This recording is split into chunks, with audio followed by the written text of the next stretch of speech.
Out of order. Can I get roll call, please? Mayor Gerardo Sanchez, Present. Vice Mayor Matias Rosales, Present. Councilmember Mario Buchanan Jr., Present. Councilmember Luis Cabrera, Present. Councilmember Africa Luna Carrasco, Present. Councilmember Jose Ponce, Present. Councilmember Gloria Torres. Present. Mayor, you have a quorum. Thank you. Can we all stand for the pledge? Councilmember Torres, could you lead us with the Pledge of Allegiance? Okay. Let's start. I pledge allegiance to the flag of the United States of America and to the republic for which it stands, one nation, under God, indivisible, with liberty and justice for all. Thank you, Gloria. Let's see here. Chief? Thank you, Mayor. Let's pray. Father, we thank you tonight for your goodness and your graciousness to each one of us. We thank you, Lord, that the pandemic seems to be coming down and people are getting vaccinated. And we just pray that we would be able to return to somewhat normalcy. And we pray again tonight that as we look into what you have called us to do, we pray that you would give us the wisdom and understanding and knowledge to decipher the things that need to be done, not for ourselves, but for our community, as we're servants of not only them, but you. We ask this in your name. Amen. Thank you, Chief. We're going to go ahead and go with the proclamations presentations. Our first is Cesar Chavez Day, March 31st, 2021.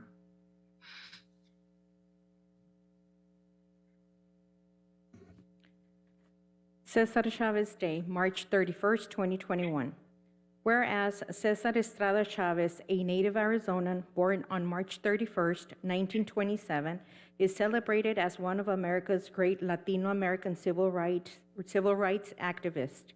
And whereas he was committed to organizing farm workers to advocate for safe and fair working conditions, reasonable wages, decent housing, and the elimination of child labor. And whereas Cesar Chavez and the Latino community worked together in the struggle for justice to defend the poor and return dignity, respect, and hope to workers. And whereas his nonviolent approach to social injustice made him an exemplary role model for union members nationwide and resulted in improving the lives of many Americans.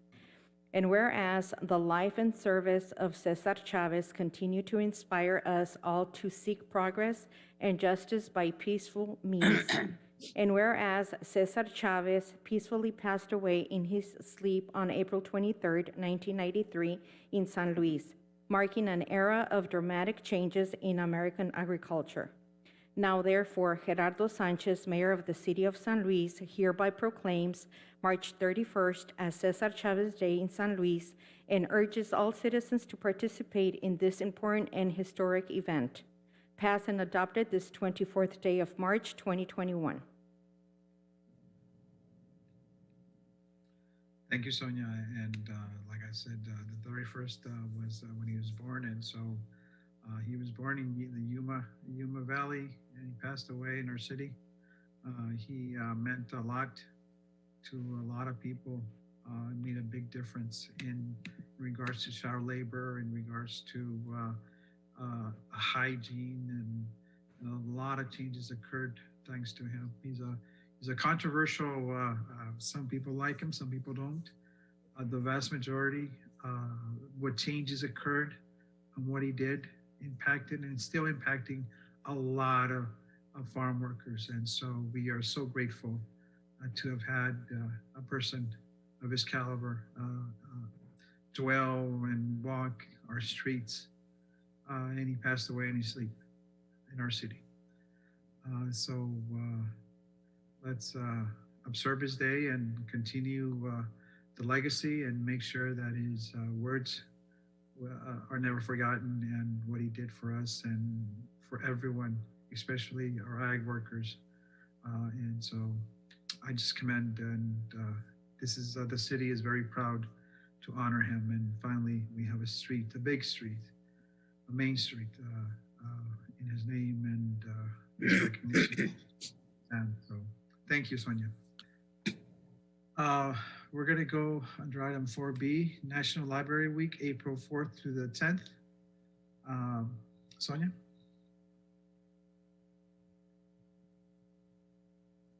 National Library Week 2021, April 4th through the 10th, 2021. Whereas libraries are accessible and inclusive places that foster a sense of belonging and community. Whereas for people lacking broadband at home, libraries provide access to computers and Wi-Fi, even checking out internet hotspots and laptops.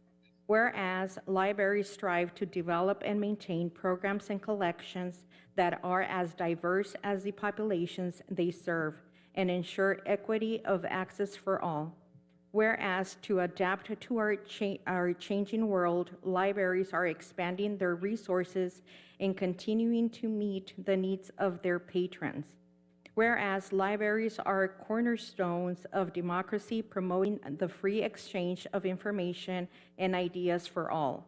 Now, therefore, be it resolved that Gerardo Sanchez, Mayor of the City of San Luis, proclaims National Library Week, April 4th through the 10th, 2021. During this week, he encourages all residents to visit their library online to access resources and services. Because of you, libraries transform lives and communities. Passed and adopted this 24th day of March 2021. Mayor, and if I may add, Mr. Kevin Blinn from the San Luis Manager is here in the audience. Could you have him come up to the podium? Is it Kevin? Yes.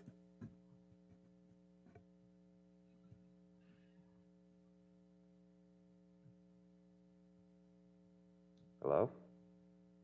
Yes, Kevin, this is Mayor Sanchez. And I first want to say thank you. Thank you for everything you do for our community. I remember when they built the library, they said that books were going to be gone and everything was going to be online. But as you can prove, the children that go, the adults that go to the library are still very much interested in books. And I really appreciate what you guys do, the extra stuff you do for our community, for Yuma County as a whole. And I just want to say thank you and please thank your staff because it's a community. We're all community and we definitely need our library and we need to stay active. And so I just want to say thank you, Kevin. I really appreciate the hard work your staff does and yourself. Thank you. Thank you. We appreciate the support that we receive from the city and from the community, especially during these times. There's a lot of procedures, little things that people have to do. People come in, they do them without complaining. We appreciate that. Of course. And once again, thank your staff and thank you very much for what you do.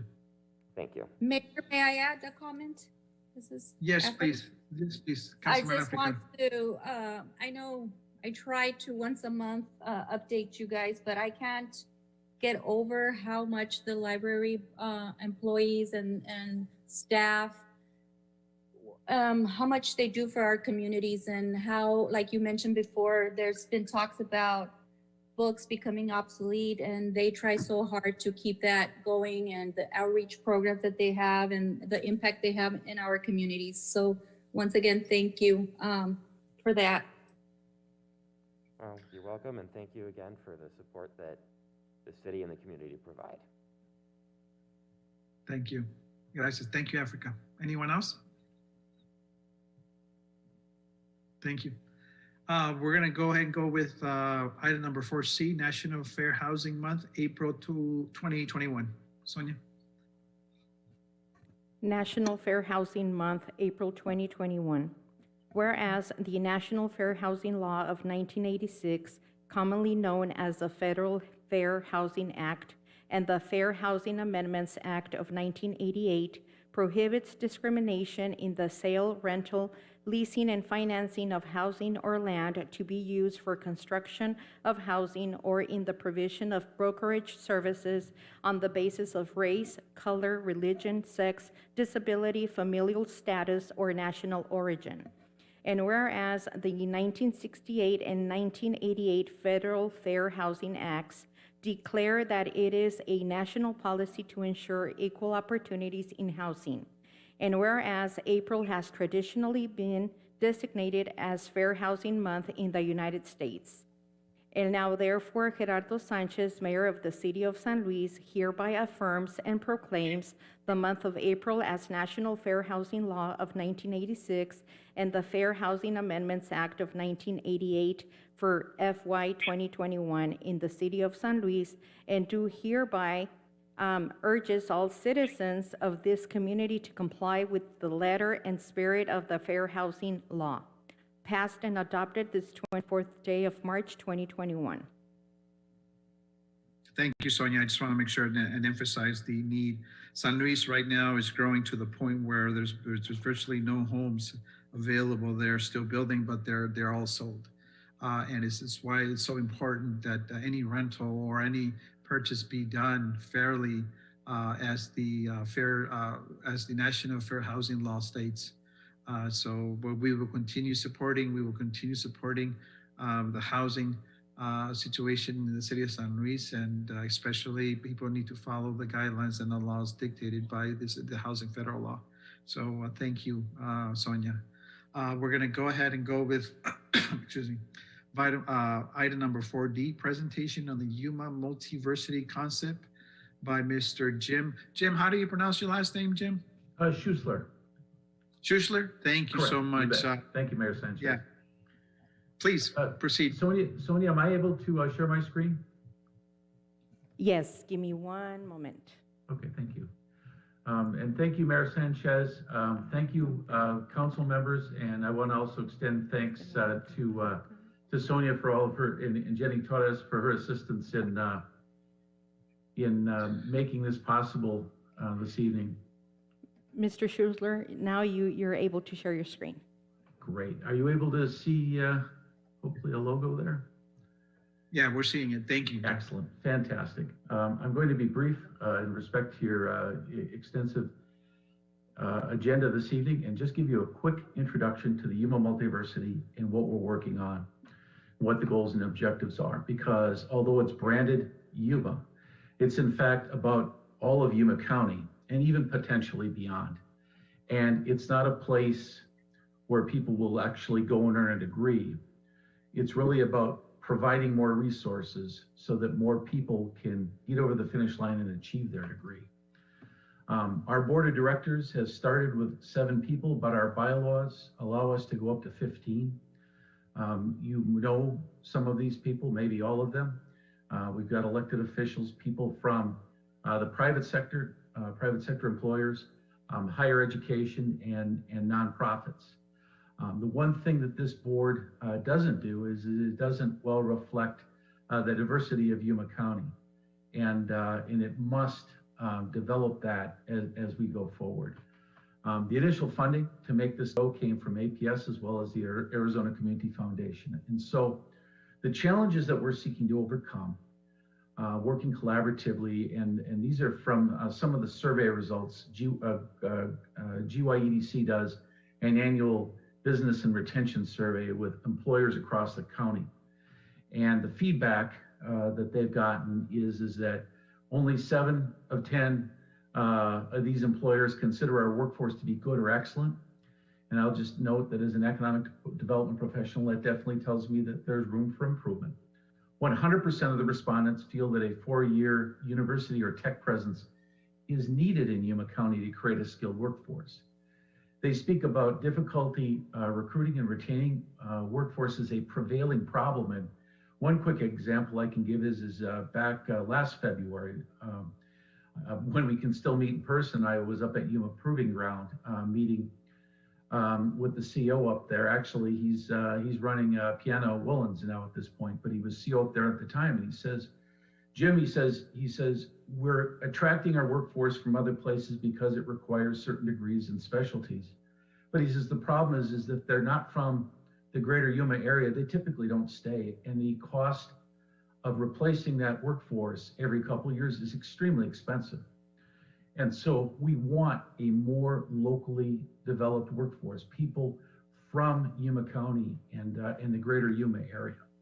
And that's the opportunity that many of our employers are speaking of. Another thing to make you aware of, and I fit probably the end of this at this point in my career, but 78% of our workforce is defined as middle-aged. We've got a retirement bubble coming up. Pre-pandemic, there are already issues with healthcare, and we've got a new facility coming into San Luis, and that's going to require quality healthcare workers. And so we're only going to have a greater increase in need for healthcare. By and large, the bottom line is that our existing employers in the region are really seeking skilled workforce. GYEDC has 6 pillars for economic success. And as I've circled here, almost 4.5 of those 6 pillars are really about the quality of workforce and developing quality workforce. Attainment is an issue. And so there's a statewide initiative to get 60% of Arizona's population age 25 to 64 to 2 to 4 year degree. And, you know, as you can see, we've got some work to catch up on to get to that goal. There's good news though. In 2017, 2018, this is the most recent data that's available. We've got the teal bar here is Yuma County and the gold bar is the state of Arizona. Yuma County exceeded the state of Arizona in high school graduation rates 2 years ago and exceeded the state in post-high school enrollment. This is really good news. The areas where we've got room for improvement are on the left, on the right. On the left-hand side, nearly 1 in every 5 persons aged 16 to 24 in Yuma County is neither working nor attending school. And on the right side, we've got a continued issue, significant issue, where people start post-secondary education, but they don't complete it. So we've got some people that have started, haven't finished, and that's a problem that's continuing. The Yuma Multiversity wants to work to bring resources to solve those challenges, to create more career opportunities for people in Yuma County, to connect with those skilled professions. We broke the project down into 4 phases. We started the first Monday in February, and that was establishing a nonprofit organization and then coordinating throughout the region with universities, primary employers, the nonprofits that focus on higher ed, and other stakeholders, including elected officials like we're doing this evening. Phase 2, I can now tell you, is going to start next month, actually very early next month, and that's going to be a third-party sourced study to determine the specific needs of our existing employers, what are the best practices that we can deploy, and who are the prospective partners that we can bring together in a very collaborative manner. I'll give you a few more points on that in a moment. We want to develop a sustainable business plan based on the results of that of phase 2, and then go on and execute that strategic plan that I'll describe in a moment. Phase 3 and phase 4 are all depending on phase 2. There's been a lot of engagement since we started the first week of February, and the city of San Luis is on here. In fact, that was in February last year. Jenny Torres gave a wonderful tour of San Luis, of 9 subdivisions under development. And I've taken a lot of people to San Luis to show all this beautiful housing going up. And I'm excited to hear it's all sold out, but I hope there's more in the pipeline because it's exciting to see that happen.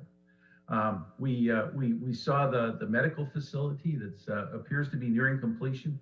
I was down there meeting with Russell Jones a couple weeks ago, and it looked like it's nearing completion. And I also see a lot of area for opportunity for additional industrial development.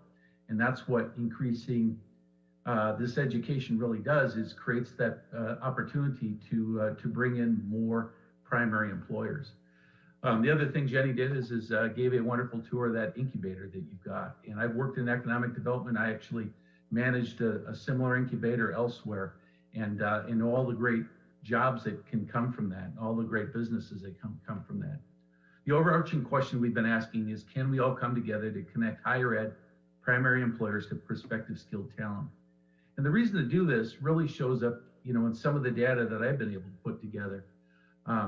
It's not all about bachelor's degrees, but that certainly is one benchmark. On this chart, it's probably difficult to read, but Sonia has something that she is probably distributed as a PDF. People aged 25 plus in Yuma County, 15% of the people aged 25 plus have a bachelor's degree or higher. Comparing that to Coconino County, it's 36.2%, same demographic. Now, Coconino County has about 60% of our population of age 25 plus, but when you take those bachelor's degrees, they actually have 50% more people age 25 plus with bachelor's degrees. So that really, I think, shows access, it helps impact educational attainment. When it's there, when it's in our backyard, we're more likely to see it through. And one of the outcomes was announced last week up in Flagstaff, where a new electronic vehicle components manufacturer is just announced a $60 million plan that over 5 years is going to produce 350 jobs. And I served in economic development in the upper Midwest, heavy manufacturing, and I can say those auto jobs pay well, and so it's exciting to see that happen. The goal is can we help increase educational attainment so that we can land more of those kinds of businesses here? And talking to Julie Engel about this business, we didn't even have a shot at this business. So it just gives you the kind of idea of the opportunity. The other thing that excites me is where we're at on the map. And I think that is one of our absolute strengths, especially as the incoming administration is talking about equity in education. There's a real opportunity for us in Yuma County to tap into what makes us strong. Mexicali, only 100 miles away, has done a wonderful job growing their economic ecosystem, using education to do that. There's a demise of businesses coming from California, and some of those we might be able to poach. And then Phoenix, and I've gotten a little feedback as I've met with people over the last year, and they say, well, everything seems to go to Maricopa County. But I also think that is a good thing for us, because their supply chain is going to depend upon skilled talent to help feed the pipeline for their businesses, just like that Flagstaff business that was announced. So their success can really be our success, here in Yuma County. As an economic development professional, I think our population growth is exciting. The entire country is not enjoying that. And I think San Luis is among the most exciting part of that. It's one of the fastest growing cities in America. I think it is the fastest growing city in Arizona. And I believe that that's an absolute strength for Yuma County, that we've got that population growth. Companies want to land their businesses. They want to grow where the population is growing. We've grown at twice the national average in Yuma County over the last 20 years. And we're also younger. The blue bar here is Yuma County. The red and gray are the state of Arizona and the United States, respectively. We've got a larger percentage of population under 5, a larger under 18, and therefore our median age is lower, which means that we're going to be in the workforce longer. So the goal of YMDC is really to bring resources to those institutions of higher learning, bring resources to our primary employers, providing those good family sustaining wages with benefits, and then of course connecting them to prospective talent. So the school districts fit into this. When Jenny gave that tour, she told me 72% of the students in San Luis High School go on to post-secondary education. My eyes were I was just thrilled to hear that. That's so exciting, that's so important. And so what we want to do is make sure that we're providing good connectivity, because frankly, in Yuma County, one of the biggest exports that we have is our talent, is because people don't have all the career path options available for them in the greater Yuma area. Some of them are forced to go elsewhere, and then some of them don't come back. So we're not trying to trap people in Yuma County, don't get me wrong, but the goal is we want to be able to create the alternative and have more resources to do that. Because an area that has advanced education that matches the needs of regional employers achieves increased wage and benefit potential, lower unemployment and underemployment, and of course it enhances the vibrancy, sustainability of our communities.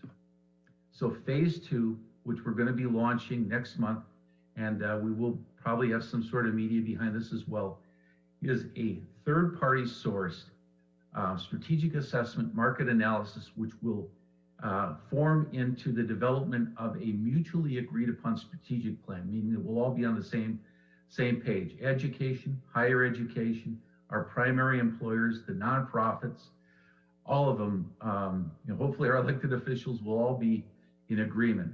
And the funding has been secured through several portals to make that happen. The EDA, the same organization that funded the San Luis Business Incubator, is the major funding behind that. And our goal is to have that done as close to the end of the year as possible. As I mapped it out last week, I think we might roll into January, but our goal is going into 2022 is to have our game plan.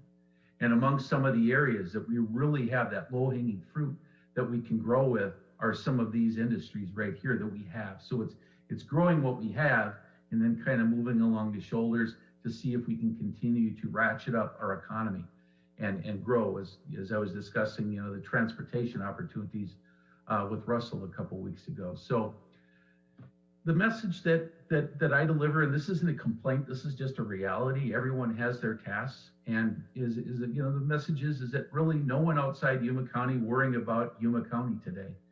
It's really up to us. And so this plan is to create something collaboratively, having us all on the same page, knowing why we ended up where we ended up, but we have all these strengths to work with. Our institutions of higher learning are an asset. They're just lacking some of the resources, and some of them don't currently offer some of the majors that they should here in Yuma County.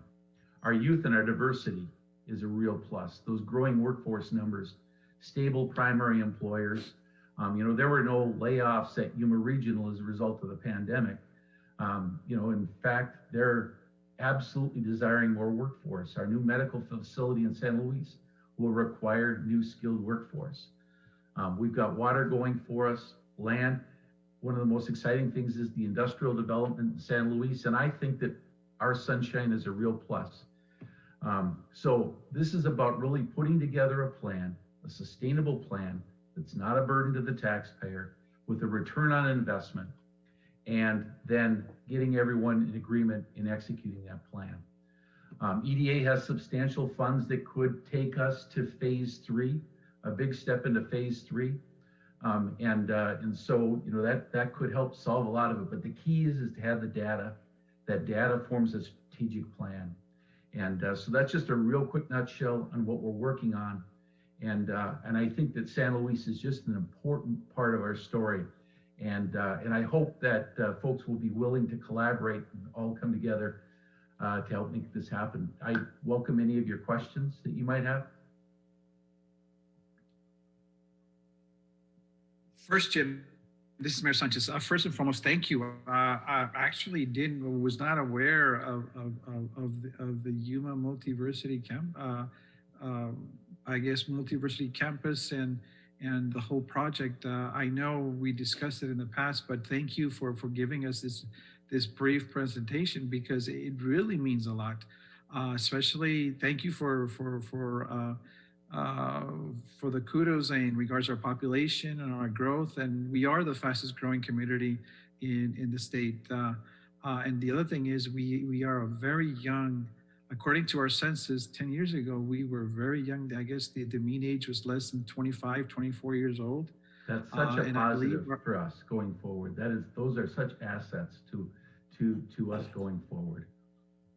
Exactly, and I've always, and every time I get the opportunity to speak about the city of San Luis, when I go to DC, when we were able to travel, when I went to DC, when I went to Hermosillo, when I go to the Capitol, I mention our growth and our young population and the need for higher education, the need for skilled workers, the need to introduce, for example, in high school, we need to be like the third world nations. Like don't go too far. Mexico, in high school, they're learning a trade. Yes. And so I think our high schools can do that. I think our universities, and you mentioned Cochise, was it Coconino, Cochise, regarding the bachelor's degrees. Yeah, Coconino, of course. NEU is right there, and it's really nice to have those majors or those degrees available, because if I can tell you right now, A lot of people are going to the University of Phoenix, a lot of online. But if we actually had like a satellite campus locally, like Jenny said, between 72 and 74% of our students, high school students, go to secondary schools. And that's amazing. And our graduation rate are higher than the average. And so I commend you. It is a hard job trying to get the skilled workers, the necessary skilled workers for our future employees. And you mentioned something about Maricopa and Phoenix, and you're right. The vast majority of people that actually stay in that area are our children, our sons Yes. and daughters. Because they can't find something here in Yuma, so they a lot of them end up in Maricopa and Phoenix area. Because they're the higher paying jobs right there. And I can tell you for myself, my daughter decided to stay in the Tempe area, and now she's a registered nurse, and she's very happy. And so I know Yuma Regional Medical Center is still hiring. They're looking for skilled medical providers. But that just tells you the hard work that needs to be done, and we need to do it as a community, not as just San Luis, but also as Yuma County, as you mentioned. And I'm very grateful, and it really sounds good to hear it from people from the outside of the city. And the thing is, we're very proud to be part of Yuma County, and we will continue working and supporting, especially this program. You got it. It's something that needs to be done, and we need to do it ourselves, because no one's Thank going to you. do it for us. I will certainly And- keep you informed as we move forward too. Thank you very much. No, thank you, and I commend you for the hard work. Anyone else from council?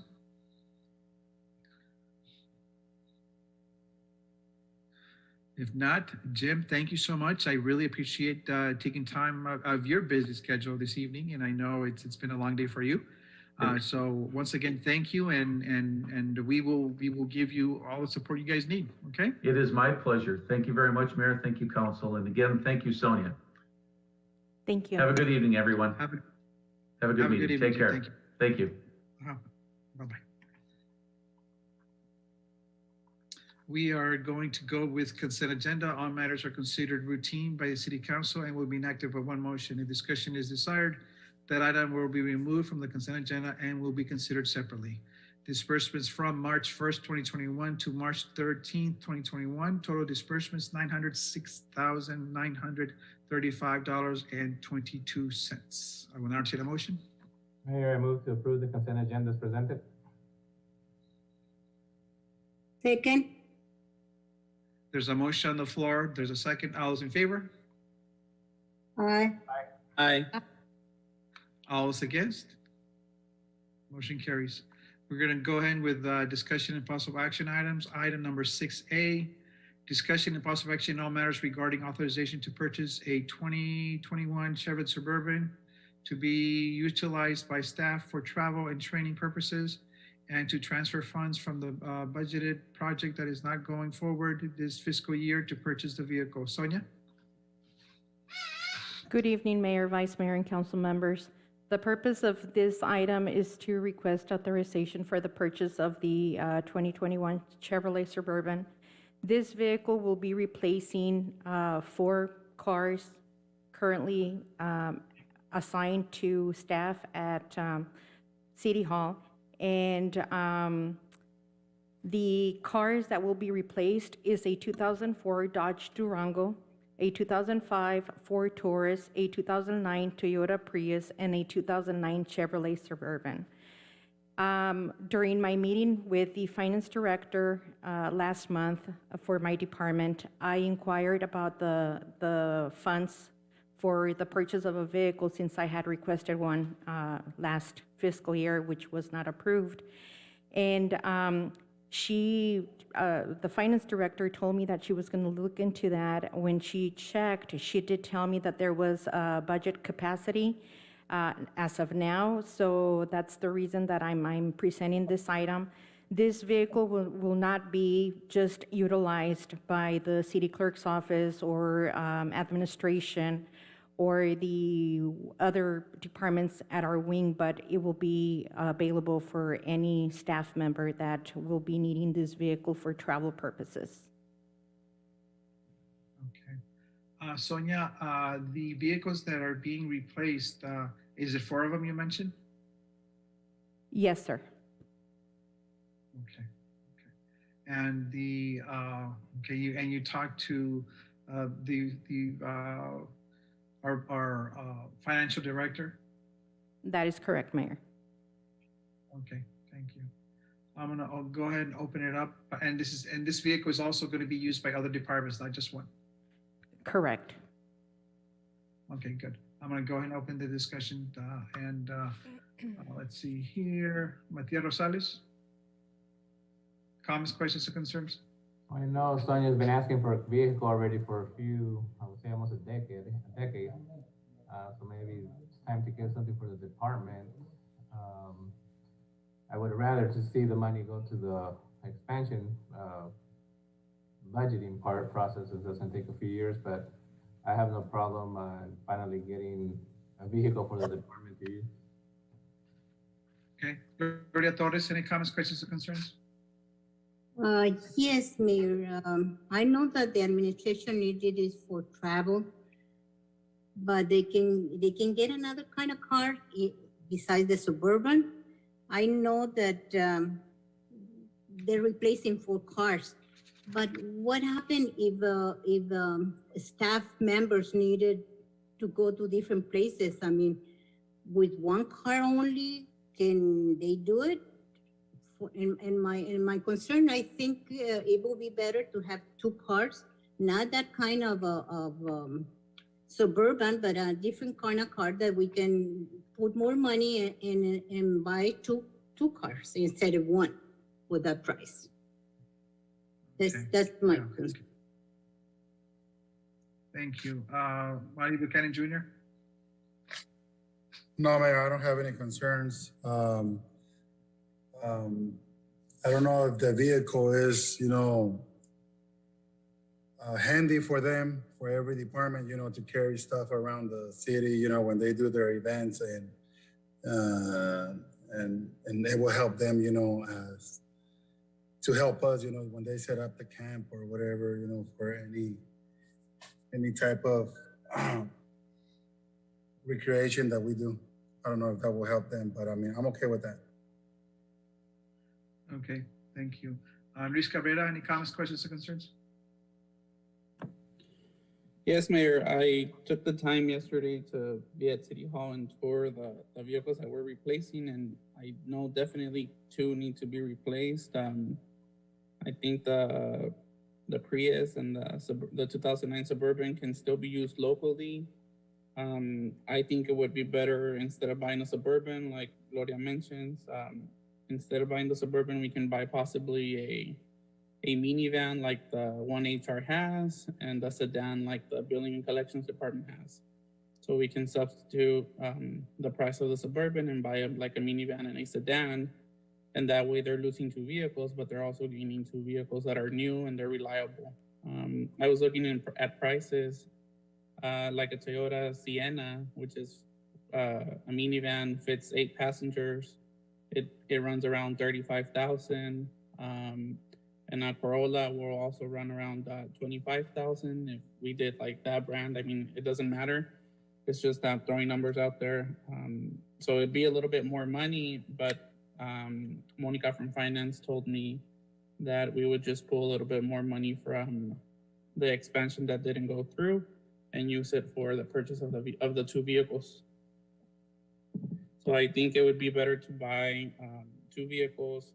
That way, if someone has to go out of town, or someone has to go to Mesa and another person has to go to Tucson, or whatever the case is, there's more advantage of it than buying just 1 Suburban. That's my thought. Okay, thank you, Luis. Africa Luna Carrasco? I kind of like Luis's idea of having 2 vehicles, and he stated that finance says there's the funds available. Is that something that would work for you, Sonia? I mean, what was the purpose of asking for a Suburban? Let me start there. Mayor, Councilmember Carrasco, yes, the purpose for the request of the Suburban was that because sometimes there has been occasions where more than 2 members of staff have to travel together for trainings. So we've have had 6 staff members traveling at the same time. So we were looking for something that was going to fit more than 6 people. Okay, and then the current Suburban that we have, that's still in good condition, right? I mean, it's fairly new and I know we hardly ever use it, so we still have that option. And then if we get 2 more vehicles, it'll be more transportation. So that's my 2 cents. Thank you, Africa. Let's see here. Ponce, Jose Ponce.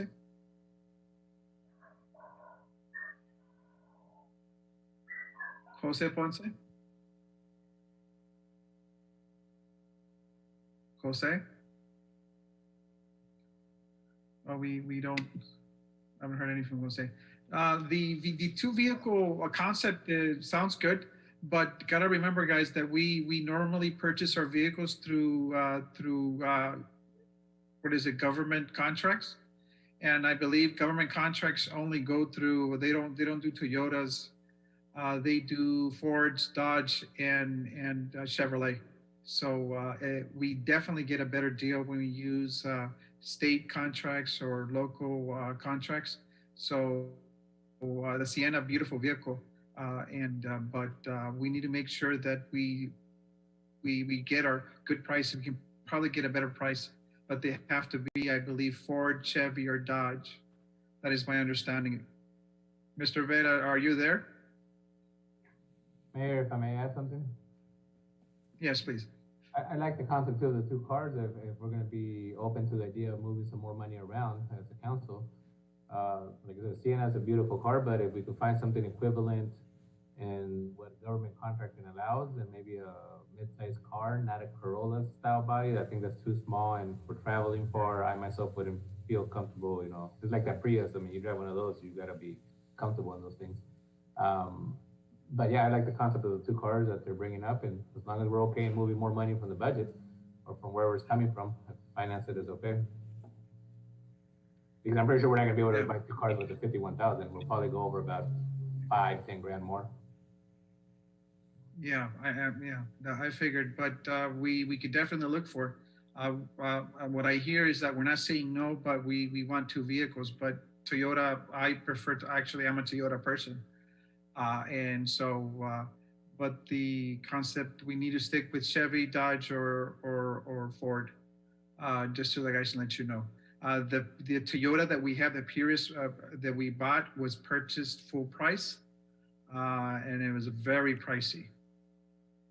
So we need to make sure we stick with the state contracts, unless we want to go outside and pay more for service. One of the things that the reason why we go with Ford, Chevy, or Dodge is because our staff are basically our mechanics are able to work and they have the modules. I got it. I got it. To work. You got it? I mean, any comments, questions, or concerns? Mayor, I'm Ponce? sorry. Yeah, I'm sorry. I had some problems with that iPad. IT helped me to fix it up already. Okay. Perfect. Thank you. Perfect. No. Thank. Any comments on the Suburban? The 2 purchase? Yes. I kind of agree with Councilmember Cabrera, Mayor. Mm-hmm. No. Okay. What else? Okay.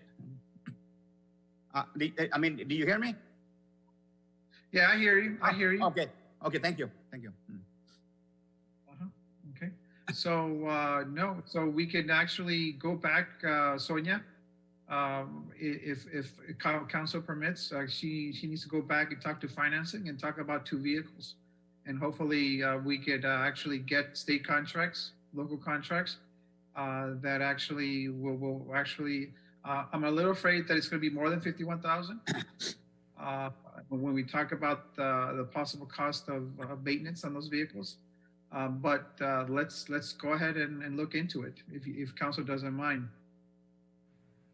And Mayor, if I may add, I know the next item on the agenda is another, or not the next one, or I'm not sure if it's the next one or not, but Eulogio is also buying some Ford trucks.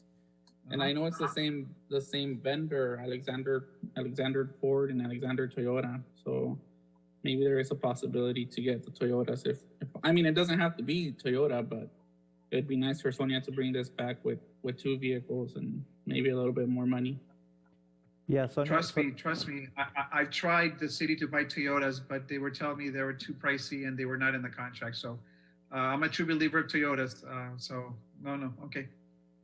So let's have Sonia go backtrack and talk to financing and talk to Mr. Vera, and hopefully we can get a better deal. And if we get Toyotas, let's get Toyotas and bring it back to the council. Okay? Any objections to that? I'm gonna go ahead and ask each individual council member. Luis Cabrera, any comments? Any objections to that? No, I think that's a good idea. Thank you, Mayor. Let's see here, Councilmember Torres. No, Mayor, that was fine, very fine. Okay, good. Matias Rosales, I am good. good. Mario Buchanan Jr., I'm good, Mayor. Thank you. thank you. Africa Luna Carrasco, I'm good, Mayor, thank you. okay, very good. Ponce, any comments? I'm gonna go ahead and direct Sonia to return and come back with two vehicles. I'm good, Mayor. Okay, thank you. So no action will be taken on this item. Do we have to take an item? We have to take action? no, we can follow your direction and we'll be back to get a better deal that rather than one car, two, but certainly might be a bit more pricey. Okay, look into it, please, okay? Good evening, Mayor, Vice Mayor. I just want to add something. It's not my item. I just want to sort of, going through my next item, the next item is mine, but I just want to advise everybody that timing, it is a big factor right now on purchasing vehicles. So, just letting people know that it's really tough to find vehicles right now. Just for whatever reason, things will be hard to be delivered before the end of the fiscal year. So hopefully you guys find the vehicles that you need before June 30th. So, yeah, for correction, when in Sonia's conversation with the Director of Finance, is because we have budget capacity right now. We don't know if we will have it to be budgeted for next fiscal year. We can most certainly, hopefully bring it back at your next regular meeting for approval. And they be here before June 30th. But if not, we will not move forward with the purchase. Correct, Sonia? That is correct. Okay, thank you. Is it possible, Sonia, for you to bring it back to the next work session and then it go to our regular council meeting as a consent item? No, it can't be consent. We have to go through it. It's an expense to the budget, Luis. Oh, okay. Okay, so bring it back, Sonia, and make sure we get the numbers, okay? Will do, Mayor. Thank you. Thank you. We're gonna go ahead and go to item number 6B, discussion and possible action on all matters regarding authorization to purchase one new 2021 Ford 4x2 Super Crew truck and one new 2021 Ford 4x4 Super Crew truck for the Department of Public Works Wastewater Division. Mr. Eulogio Vera. Good evening, Mayor, Vice Mayor, members of council. So these two vehicles that I come here tonight to request permission to purchase, those are budgeted vehicles for fiscal year 2021. As I mentioned in the previous item, we have struggled significantly to even get these quotes. And my initial thought was to continue this item because the way it's written is it was a state contract. That's the way it was quoted. But today it was confirmed that the Yuma dealership doesn't actually have the state contract. They're giving us state contract pricing. So our wastewater supervisor wasn't able to get enough quotes just because they were not going to be able to deliver in time. So my request would be to waive procurement code section G, just because I don't have the 3 quotes, and it is actually, Yuma dealership doesn't have a state contract. But the vehicles are new vehicles. We don't have a vehicle for each staff member in the wastewater division. And again, just repeat, these are budgeted purchases for this fiscal year. I'm not sure if there's any questions. Mr. Reda, I know these, the wastewater and the different departments require heavy-duty vehicles. And the thing is, the maintenance costs can be very high if we don't buy new. We've been struggling. We've been trying to keep our current fleet running. But I know the work that Department of Public Works Wastewater Division does, and also I have no problem with the purchase of these 2 vehicles. These vehicles will actually pay for themselves over the period of, 5-10 years. We tend to keep our vehicles for a long time, and these are necessary for the type of work you guys do, and I appreciate the work, and I know state contracts are very competitive, and I know in Tucson they're having a lot of problems finding vehicles. So thank you, Mr. Vera, and I'm going to go and open the floor. Let's see here. Matias Rosales, comments, questions, or concerns? No, sir. I know that trucks are hard to find. You gotta get them while in transit. So I agree. I'm good to go. Good. Gloria Torres, comments, questions, or concerns? I have a question for Mr. Vera. Your vehicle that you have, how long is the life of a vehicle that you keep in your department? Good evening, Councilmember Torres. So vehicles usually, in a usual fleet, it's between 5 to 7 years for normal fleets. And then when they have a replacement program, they sort of leave it 5 to 7 years, no longer than 10. Here, in our case, specifically for this division, let's say, we have vehicles that are 2007 that are still part of the fleet. And actually, last year, I believe, we actually got rid of a 1996 one. So for sure, like Mayor said, the vehicles here in City of San Luis, we keep them longer than what's normal in other cities that have a full fleet replacement program. But you know, our shop does a pretty good job keeping them in good running conditions, but at one point they start becoming unreliable, and then your maintenance costs start exceeding what would be better off having a payment or just biting the bullet and purchasing the entire vehicle. So in as a short answer, we keep them longer than most cities do. And we have, we don't have a actually active fleet replacement program. Other cities have a program where as soon as you buy a vehicle, you start putting into a fund that in 7 years, let's say, you have enough money to replace it, and you auction that one and start with a new vehicle.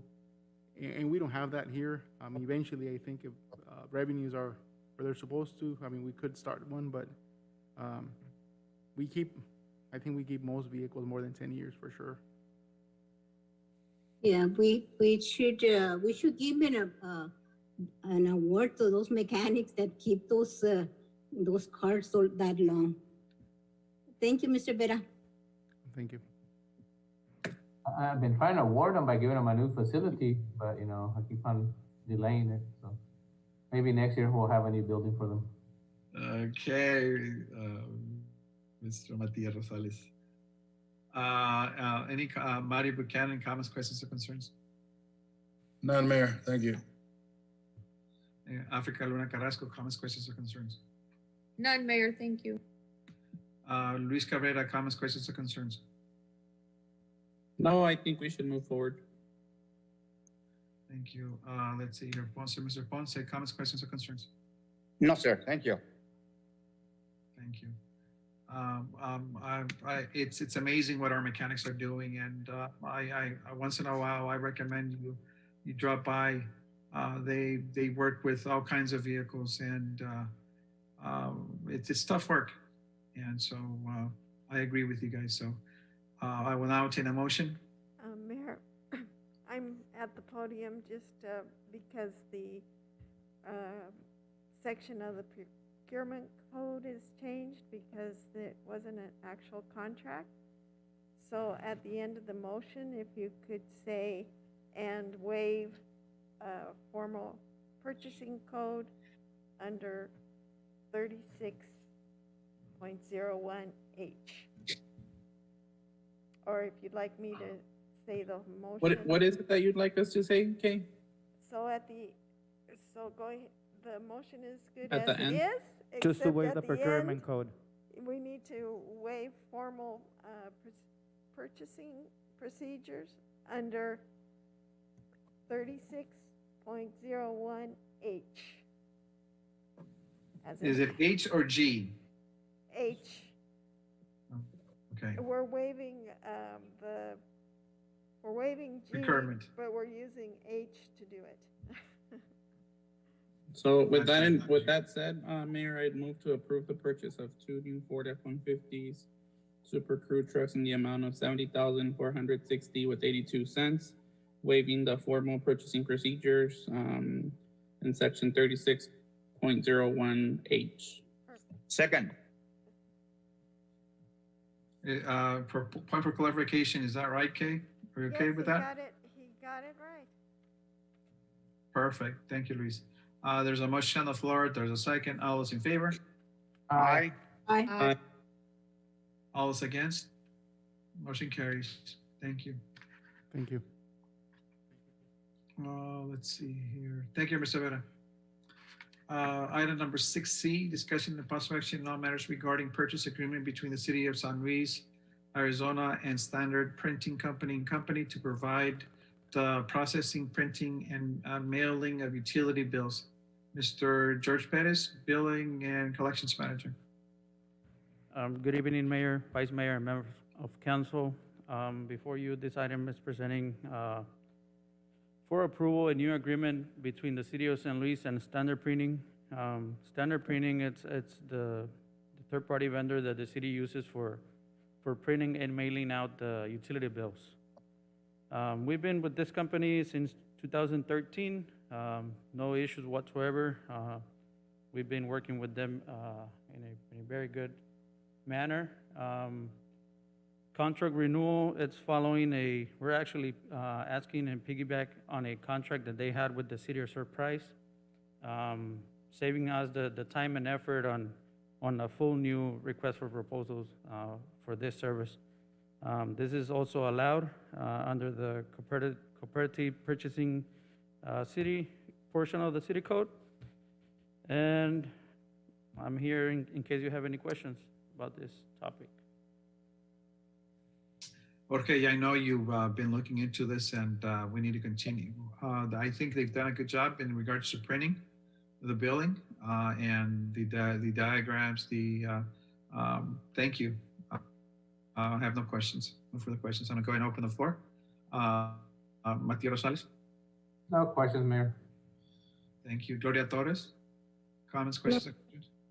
No, Mayor, no question. Thank you. Thank you. Marty Buchanan, any comments, questions, or concerns? None, Mayor. Thank you.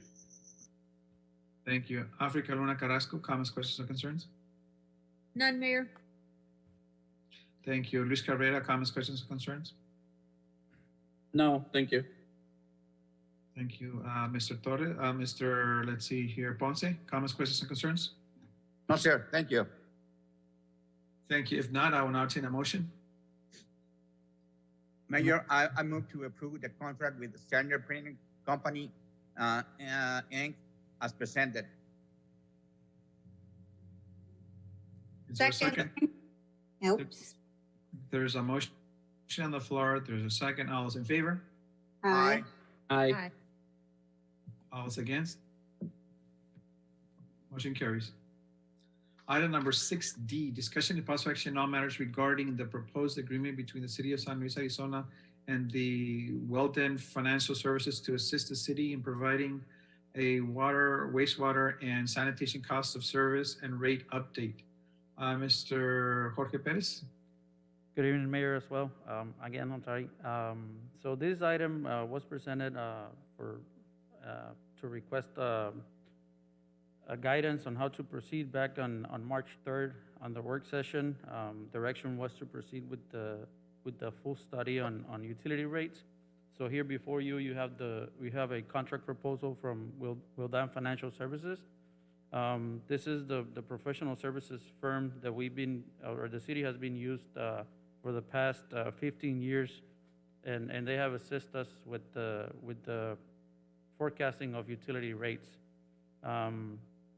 Again, since this is a professional service, it's abiding the procurement code of the city of San Luis, and the cost of the study was set at $19,000.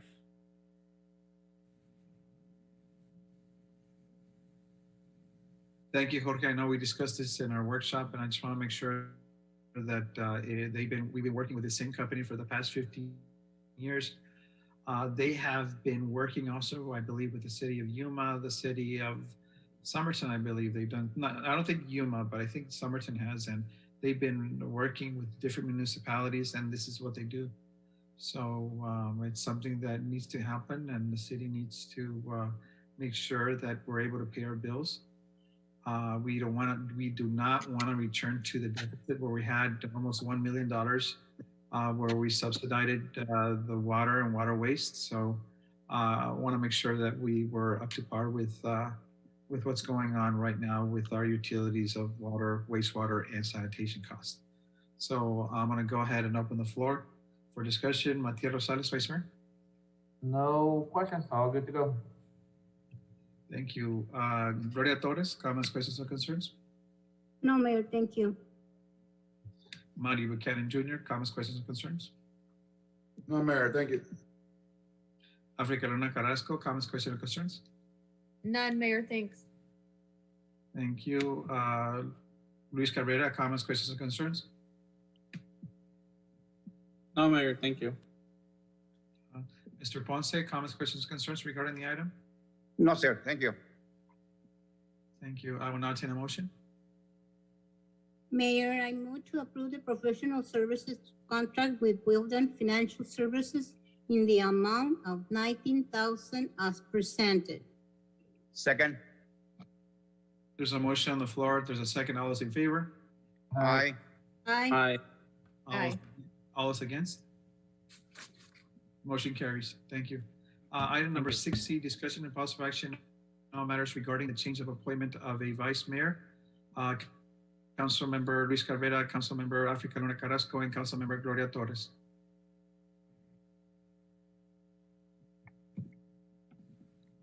Good evening, Mayor. So we were discussing with Kay, and she drafted. We were looking at the item about the vice mayor, and it just says it'll serve to the pleasure of council. Make some arrangements on that. And I know when Vice Mayor Rosales was appointed in November, you needed the support right then and there. At the moment, Councilmember Africa Luna Carrasco showed interest in the position. We believe things have settled a little bit. She's willing to take the challenge, so that's why we brought this back up to the agenda. Okay. I'm not against it. I really am not. The situation when the vice mayor was appointed was I believe we were definitely in a crisis because we were jeopardizing of losing the funding for our port of entry. I do believe that this position needs to be discussed, and I know Africa went to Kay, and there's new. I guess they want to amend the original codes or the city codes, and I have no problem with that. As long as people understand that the position of vice mayor has changed, it is more demanding. Example number one is today. I had 4 different meetings today, and the vice mayor, I believe, had 3, and so in one day. So it can be overwhelming. I did have a chance to speak with Councilmember Carrasco, and she's willing to go with the challenge. And I just wanted to assure her that she will not be by herself. And if that is what council wants, there is actually no problem with that. We will be working with the new appointed vice mayor, and I have no problem. But it is a roller coaster. So I take time off work. I know Matias takes time work, and whatever vice mayor will have to take the time off work, because it is demanding. It is to the point where one person can become very overwhelmed, and that's where the vice mayor comes in. So at this point in time, I am not gonna, of course, we will give 100% support, and I expect other council members to jump in and help her when she can't. It is busy. It's gonna get busier because we definitely have to get those $90 million in funds. And now with the changes that are occurring, especially with the situation with the asylum seekers, discussions with CBP will increase. It will deal with travel eventually. And I believe in a couple of months, things are gonna change. In regards to the Arizona-Mexico Commission, we will have to be making some trips to Hermosillo, to Mexico City, especially for the port. So it does deal with a lot more work. When I was first appointed as vice mayor, the position was basically non-existent, I can tell you right now. And it became very busy, very quick, very fast once the port issue started going on. So I have absolutely no problem if Councilmember Carrasco is willing, and she is more than disposable for the time required. I have no problem with this item. So I'm going to go ahead and open the floor to any further discussion. And Vice Mayor, Natia Rosales. So just by hearing the conversation, they're looking to change the vice mayor, not discuss the position. I have no problem if that's what council wants, but I was under the understanding when we voted on this in December that we were gonna go ahead and let me finish out the year, the 12-month period, as we had discussed that we would be changing out to avoid any negative pushback on the port of entry, because that is a very active and changing project. Today I was on the Zoom meeting from 9 o'clock to 1 in the afternoon, and new items came about with underpass with Morelos. So my concern is just to make sure that we're not doing this at the wrong time. That's why I had asked to be able to finish this out to December, do the year as we had agreed and finish that out. Tomorrow I got a couple meetings too as the vice mayor. Friday we have another meeting as well. So it does take time, but if Ms. Carrasco wants to take it aboard and she has the time to give to it, I will be there helping and guiding her through the process. But again, I was under the impression that we had agreed that we were gonna let me finish out the year so we could finish out this port of entry, because the design will be done in December. Hopefully we'll have the $90 million that we're needing, and then move forward and at the same time I've been asking the PIO to send you guys every time we have meetings. She sends out the reports and everything, so I don't know if you guys have been reading them or not. I requested to be sent out, so I don't know if that's already enough for her to be caught up, or whoever's gonna be appointed. But that's up to the council at this point, I guess. But I do want to make sure that the commitment's there and they're going to be available for the traveling and the meetings, because again, I don't want to, just an example, yesterday was notified that the governor of Sonora gave 50 million to Nogales when we still haven't got our 7 million, and they don't have a project on the GSA side. So we need to fight that part now to get the money transferred over to San Luis Sonora, so it doesn't hold back our GSA project. So there's a lot of moving things here, so I just want to make sure that that's being done for the correct reason. And again, if the council decides to do the change, I'll be there supportive and provide all the assistance I can. I'll continue to do what I have to do. Thank you, Vice Mayor. Gloria Torres. Yes, Mayor. In the last meeting that we have, I give my opinion regarding this item. We all agreed that the position of vice mayor position was to that each council have the opportunity to serve for 1 year. This is since Juan Carlos was a mayor and I remember that you was a council member mayor. I have more than 8 years, and Maria and Matias were the only that have that opportunity. And Maria make a comment, and I see it in the Facebook that she make a comment that the person need to have experience and in knowledge. When she started the council, she doesn't have that experience, and she do a good job. And I expect that the next vice mayor do the same. That's what we need the opportunity to learn, like Maria and Matias, to get that experience that they already have. That's my personal opinion, Mayor. Thank you, Gloria. Mario Buchanan Jr. Yes, Mayor. I don't have no doubt that Mrs. Carrasco is gonna do a great job, you know, in that position. As long as she has the time and the willing, I know that she does. I'm very supported on the idea of being a vice mayor for a year, giving the opportunity to every council member. Why not? It is a good idea for everyone to learn and have that experience, like Gloria said and mentioned. The only thing, my only concern is like falling behind, you know, in the process of where we at right now. I understand that Matias has the time to do what he does for the community, and I really appreciate that. And I know it is very, it is a very, how can I say, it needs a lot of willing, you know, for that position, and also as a mayor. But I don't have too much to say, just the concern of falling behind and getting back, you know, where we at right now, where this government is leaving us, you know, where is it taking us?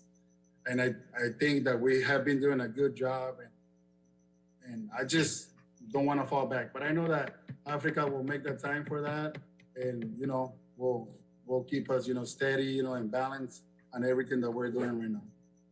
Thank you. That's my only comment. Thank you, Mario. Figalona Carrasco.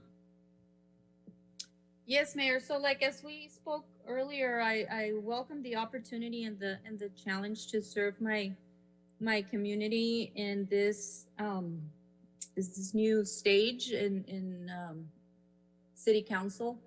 I know it's going to be hard, or maybe I don't. I just have speculations, but I'm willing to put the effort. I'm willing to learn. And I know I don't have the experience, but like Gloria mentioned, we all have to start somewhere. And I'm going to take, I mean, if it's so be it, Matias offered to help me and teach me the ropes. And just to let Matias know that he's doing an amazing job and I respect him. And he has, ever since he started with council, he's just been out there and he's always involved. But I think it is time to change. I think that changing annually, or maybe not changing, but looking into it every year is healthy for all of us. That meeting we had last time in January or December, I believe, that was very uncalled for. We should have never said what we said. I think we're adults and we serve the community and we need to learn how to work together as a team. Thank you so much, Mayor, for saying that whoever gets the vice mayor position, everybody should help out as a team, because essentially that's what we are. We're a team. And I'm just here to learn. I'm here to serve, and I'm willing. So that's it, Mayor. Thank you, Africa. And I know you're going to try your best, and we're going to try to help you. You're not by yourself. Let me assure you that. Okay. And Luis Cabrera. No, I pretty much agree with everyone, and I do want to say thank you to Matias for his willingness to continue supporting the other council members as they take on the role as vice mayor. Pretty much, I think it's like Africa mentioned, it's a healthy environment, doing a yearly review of the position. That way, all of us, if we desire, we have the opportunity to become vice mayor. So looking forward to that. Thank you, Luis. Mr. Ponce. Mayor, yes, I kind of agree with all of you guys. It is true. I mean, let me say something that we're not taking any credit away from Matias, Councilmember, that's Mayor Matias. He's been doing a great job. But like Ms. Torres says, we need to take turns, every year to give us a chance to every one of us and to learn, and we want to help out each other. Thank you. Thank you. Yeah, for clarification, I was vice mayor for 2 years with, actually 2.5 years with Mr. Escamilla. And I asked him once, well, what's up with the rotation? He says, no, you're going to continue being my vice mayor. It's all about the effort you put in there. So Africa, we have high expectations, and I know you do fine. And we will continue supporting, and we will continue working together. Okay, that's the key. I just want to clarify that you're not by yourself. You will not be by yourself. And it's a learning curve, and it's getting used to talking to having private meetings, because you will be having private meetings, and especially with GSA, with CVP, and everything going on. It can get time consuming. You will be spending time away from family. Unfortunately, that's part of the job, and that's part of the work and that needs to be done. So I commend you, and like I said, we will support you, and so be it. If there's no more discussion, I will now entertain a motion. Okay, if there's no more comment, Mayor, I want to make a motion to appoint Africa Luna Carrasco as a vice mayor. Second. There's a motion on the floor. There's a second. All those in favor? Aye. Aye. Aye. Aye. Aye. Aye. All those against? Motion carries. Thank you. We're going to go with item number 6F, discussion and possible action on matters regarding removing all employee staggered schedules for all city staff and report in person to works on Monday, April 5th, 2021. Councilmember Luis E. Cabrera, Councilmember Africa Luna Carrasco, and Councilmember Gloria Torres. Good evening, Mayor. So ever since this item was posted, I did receive a few calls from employees. We brought this up because I think it's time to set a date. I know I emailed Melissa for possibly April 5th, but realizing that the employees are not going to have their vaccine until April 9th, we could possibly extend this deadline. It would be nice, though, to have department heads and our city manager back on at the city hall and city facilities working after April 5th, and then eventually we can agree to set a date for all the rest of the employees to join. I know they're scheduled to receive their second vaccine April 9th. CDC recommends 2 weeks later to be fully covered per se. And we could possibly go with April 26th or even May 3rd if you guys like. We discussed this a little bit earlier this month. We said we agreed to bring in this back up, so that's why we wanted to bring it up so we can have a date and allow employees to prepare for when they have to come back. Yeah, Luis, when I saw this change, I was a little hesitant. I was to support the April 5th, 2021 deadline. It is too quick, too fast. And employees would not have, trust me, if you receive messages, I received at least 12. And one of the things I did today, I did speak to employees, and they were not very happy in regards to safety. Some of our employees, a lot of employees have already been vaccinated, but there are some that are still pending vaccinations, and some of them actually are going to get their second vaccination in May, because I guess they're getting, some of them are still getting their vaccinations. So if setting a date for a specific time to reopen, CDC does not give you guidelines to when to open or not open or when it's considered safe. We're still considered a moderate risk because Yuma County was one of the highest in regards to COVID-19. And so thinking about it and making sure that our employees, or the vast majority of our employees, are covered. And especially, I was a little worried about our working moms and our working dads whose children are going to go back to school pretty soon. So April 5th was just not that's what caused a lot of panic, especially for our employees, because trust me, there's a lot of unhappy employees right now. But it's very important we work with our morale, but I understand there has to be a specific date. When we discussed this item, actually, I was probably like 2 weeks ago or something like that.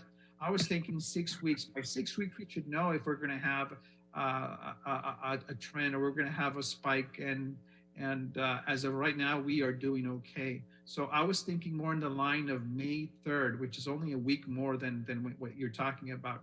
That gives employees a net or in which, one, their children going back to school. Two, they can adjust their schedules, and like you mentioned, section heads have the ability and to come in, and it's very important not only for us to provide the services we provide, but also provide a safety net to our employees. Because just remember, just not forget, we did lose one of our employees to COVID, and I definitely don't want to be responsible for causing any more deaths, and especially in our employees. It's very important to provide a safe environment for them. And I know that the vaccination is not 100%, but it will. But we definitely need to give them time to get their second vaccination for those people who want to be vaccinated. But it's very important that council provides a safety net for them also. We want our employees to provide the essential services to our community. It's very important. But we also want to make sure that our employees are safe. It is virtually impossible to provide a 100% safe environment. And I understand that. Even the CDC will say that. But if we can have at least the vast majority, at least 80% of our employees have their second vaccination, and I believe it requires 2 weeks to actually see the full bloom of the benefits, we need to maximize our immunity, maximize. The more employees we have vaccinated, the better off we are, because we still have employees over the age of 42. And that's the biggest age group that's going to be hit. Recently, now, actually today, I found out that we now have the Brazilian mutation strain here in our community. And so that is very puzzling, and that's worrisome to me. So if we plan to open on 5th, it's really hard for me to support it, but if we can push it up to May 3rd, which is on a Monday, the vast majority of our employees are going to be vaccinated by then. And I believe they have employees will have enough time to reschedule, reshuffle, and actually organize for their children to go back to school physically. And if there is some exposure, there's still some time for us to do something about it. So I worry about our police department. I worry about our fleets, our wastewater. And I worry about even our finance. They've been doing very well, but I just want to make sure we all understand. And all I'm asking is if we can extend, we want a specific date, let's do May 3rd and let's all work together. That's only about a month away, but that's going to give us a lot of leeway, and we're going to see if there's a spike. If numbers go up, that date is gone basically, because it is our responsibility to provide a safe environment for our employees. I know there has been some complaints, not in writing, but some complaints that we need to all return to work. Yeah, but let's not forget that there's a reason why Yuma and Somerton had higher numbers than San Luis. So we need to be cautious here. Let's be cautious. Let's provide a specific date, which I believe May 3rd is probably going to be the better date. By then, the vast majority of our employees are going to be vaccinated, their second vaccine. And that gives our employees time to prepare to go back to work. That's what I'm saying. So I'm going to go ahead and open the floor for discussion. Vice Mayor Matias. The Vice Mayor, or is Africa the Vice Mayor? No, you're still the Vice Mayor until she gets sworn in. Oh, okay. You sure? That's something me pusieron right away. Okay. No, I agree with you, Mayor. I think we should wait till after that date, that time frame to make sure everybody has their shots y todo, and then plan it out. I think April's too soon, April 5th will be too soon.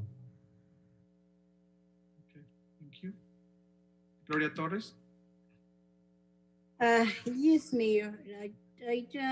My concern it was that like last time that we had a meeting, I tell that Comité de Bienestar has been working since May, and they don't have in that time they don't have the vaccine, and everybody was at work with all the precautions that they have all the kind of precautions, and even I call the city of Somerton, one of the council members, and they told me they have been they had been working. All the employees have been working. They have closed the offices, but the employees all are working. And even now that the children are going to back for school and April the 5th, my thing is that they have some, like I said the last time, that I have some people that making complaints about they didn't answer the phone, they didn't have the service that had to be done, and that's why I brought it up too with Council Member Cabrera, this thing. Okay. Thank you, Gloria. Amari Buchanan Jr.? Yes, Mayor. Well, I agree on what you said. Also, I was just thinking about at least the employees having the opportunity to get their second vaccine, and feeling stable at home or feeling stable on themselves, and after the kids, going back to school, at least for them to have 2-3 weeks in school, and if there's no reaction at home and everything is fine and they're being okay, because they have to feel comfortable, coming back to work also.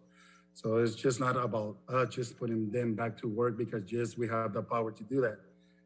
That was like one of my concerns, at least have them to have the second vaccine and at least to have some peace of mind, having it and getting ready to go back to work. And they know that they're going back to work one of these days.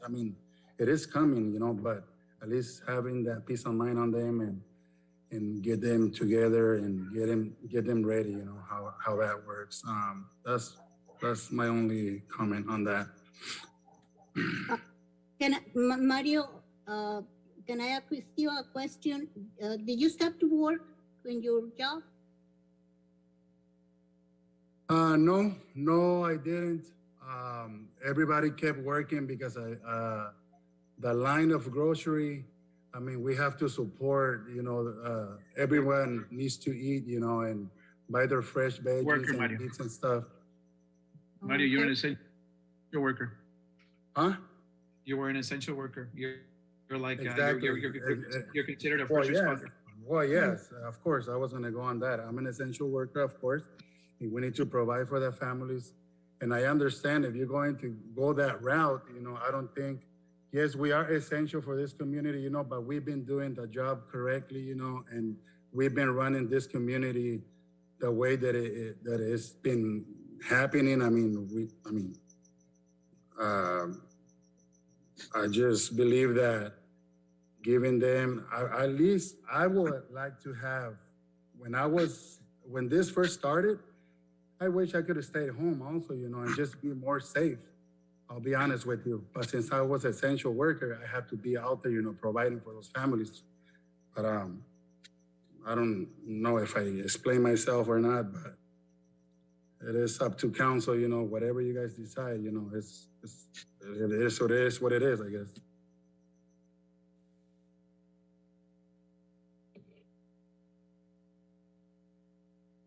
Okay.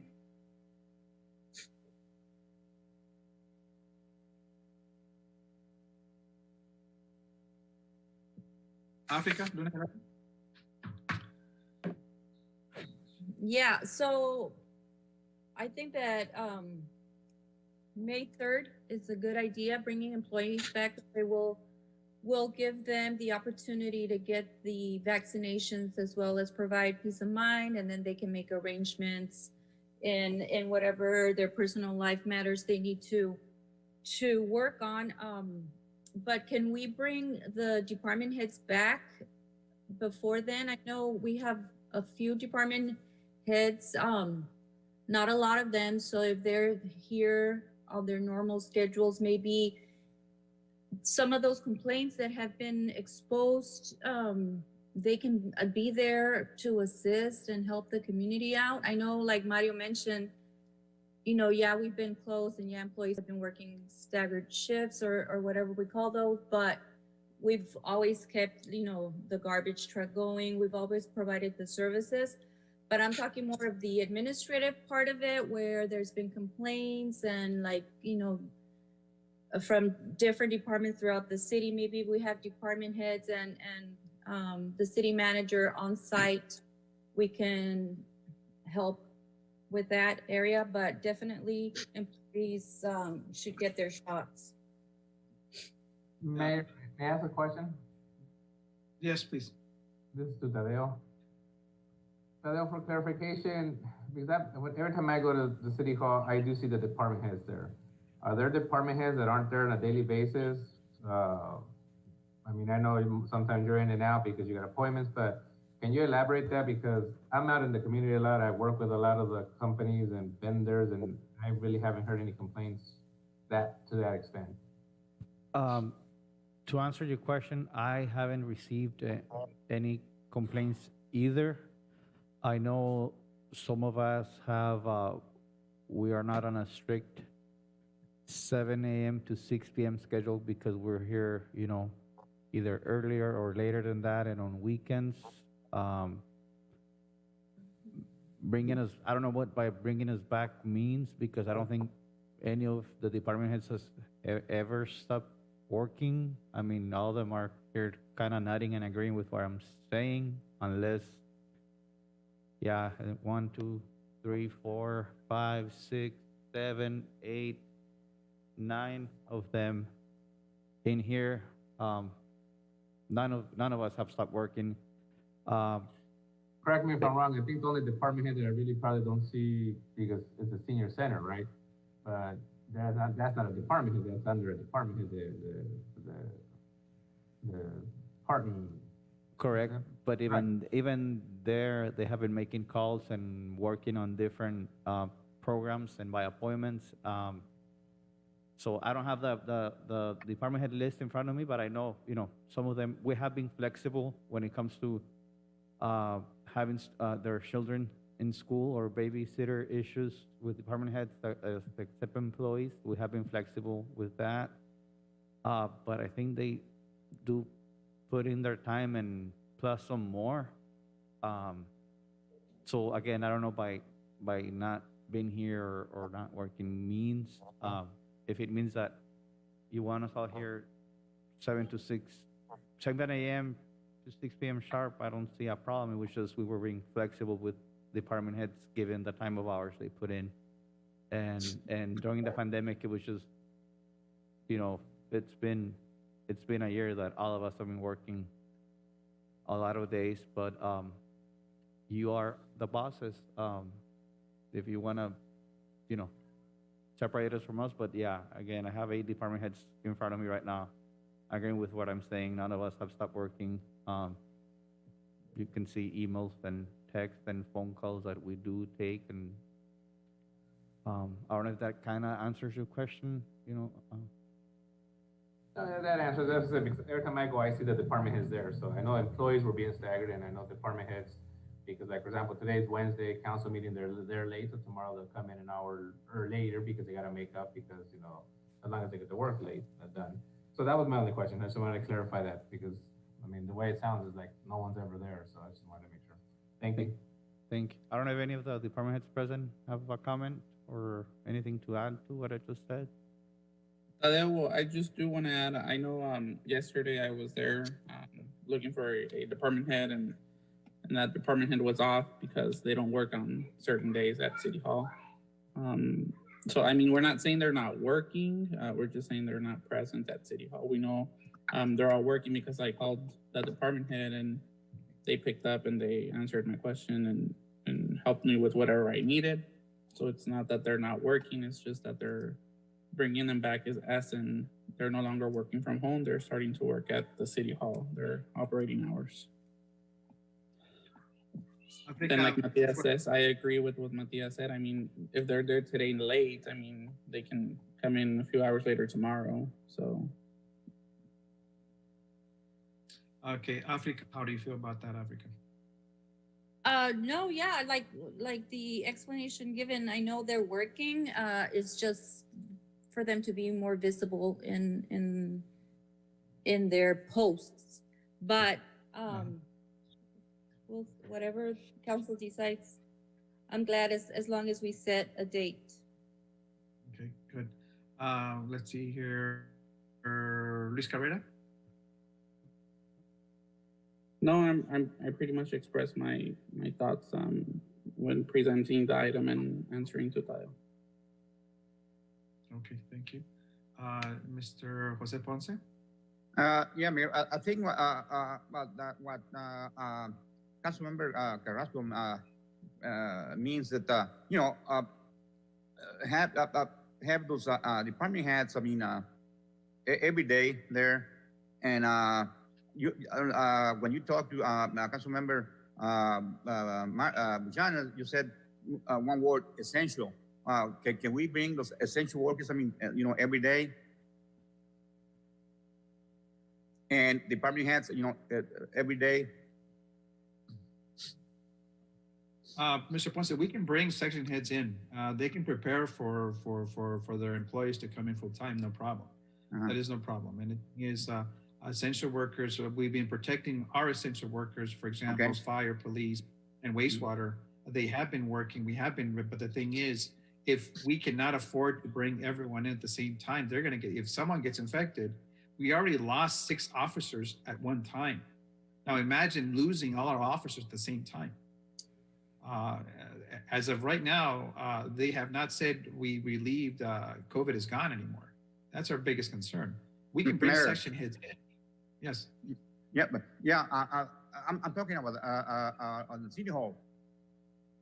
Okay. I just want to make sure because I don't want to confuse fire. No. No. I'm okay with them. Okay. Yeah. I'm talking about the city hall employees. Yeah, I have no problem coming in. For example, if you mentioned, if you want to, our section is, I know they've been working. Every time I call, I get an answer. And the thing is, but if council wants them physically there, I have no problem. I know administratively, Tadeo can actually do that by bringing in the section heads. But section heads need to make sure that they get ready for when we come in and the employees are all there. So I personally don't have any problem. I just want to make sure that people understand that I'm very grateful to our section heads. They have done a great job and they have all been working, maybe not physically there, but they have all been working. And the thing is, when it comes to our numbers, we cannot compare to other places because our COVID numbers have been very low compared to other places. And so I have no problem with section heads coming in as long as it's viable and as long, I suggest they have a meeting. I suggest section heads have a physical meeting and actually discuss this item. But I definitely, if council, the majority of council wants them to come in, so be it. I have no problem, but I do definitely want our employees to have enough time for them to get their second vaccine and actually make sure that they have the babysitters and they have their appointments and make sure that there's enough time because their children are going back to school. And the thing is right now, we're not 100% free of this virus, unfortunately, but we will eventually once we have like 80% of our residents vaccinated. I think we're going to see a lot less cases like we do right now. So I have no problem. So Jose, I have no problem with that, Jose. Okay.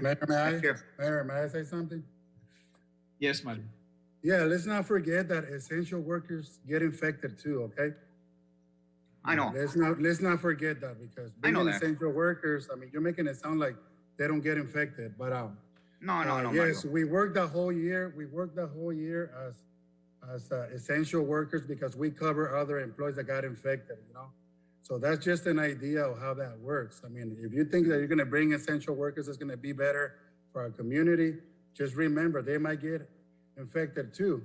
And we'll start losing 1 and 2 and 3 and 4 essential workers at that time. So just an idea because we went through that too as a grocery business, okay? Just a I know, thought. Mario. Anybody get infected, Mario. I know that. Okay, thank you, Mario, thank you, Ponce. With all that said, I will now entertain a motion.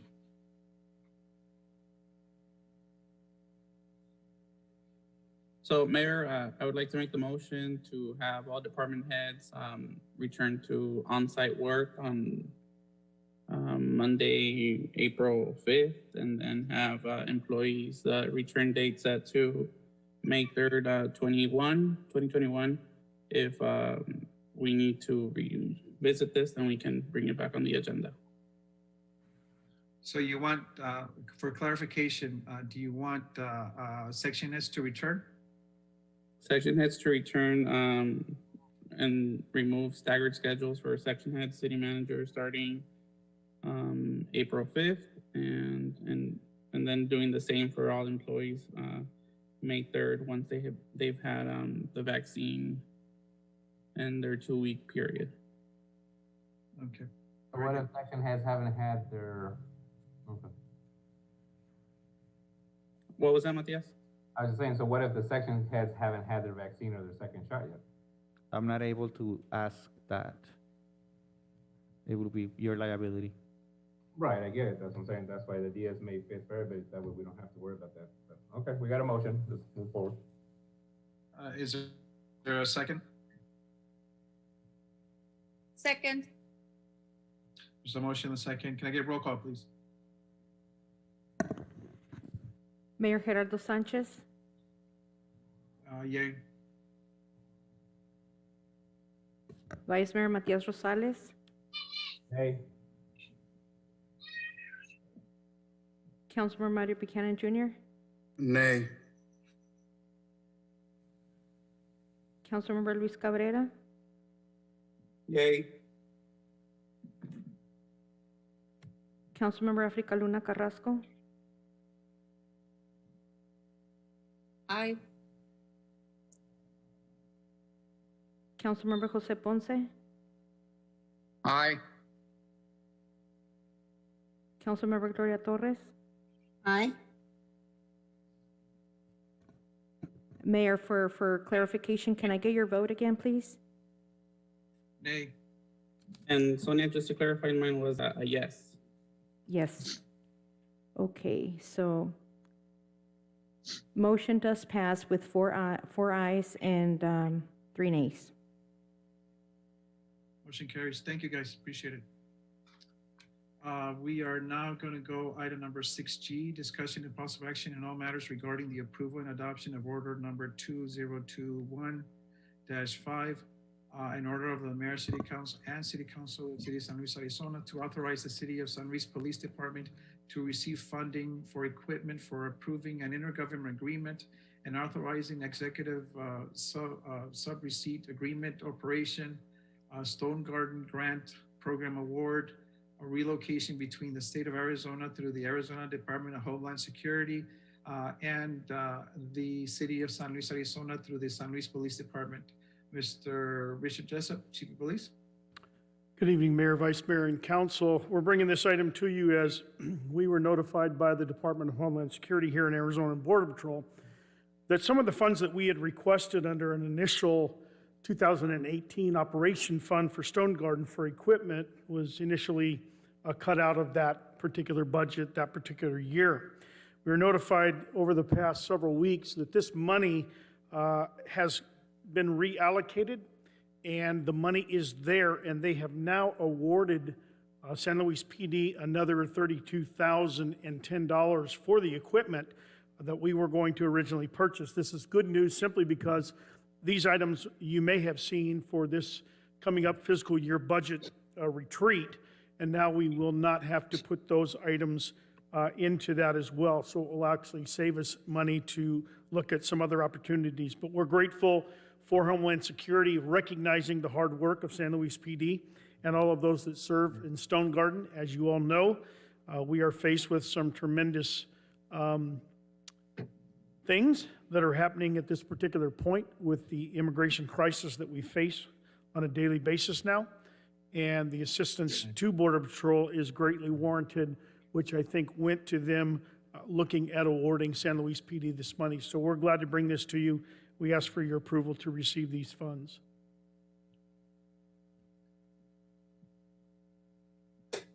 Thank you, Chief. And those funds are essential, especially for Stone Garden, and it's something that this gives the opportunity of police officers to work extra shift.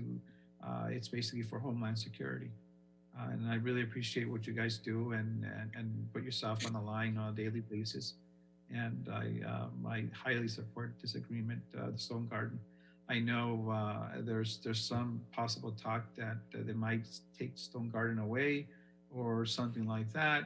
I hope I'm wrong. Hope I heard it wrong, but it's something it's helped our police department now for several years, and it also helps other departments. So keep up the good work, Chief, and I appreciate that. Please thank our other police officers, and thank them for taking the time and effort. Thank you. Will do. Thank you, Mayor.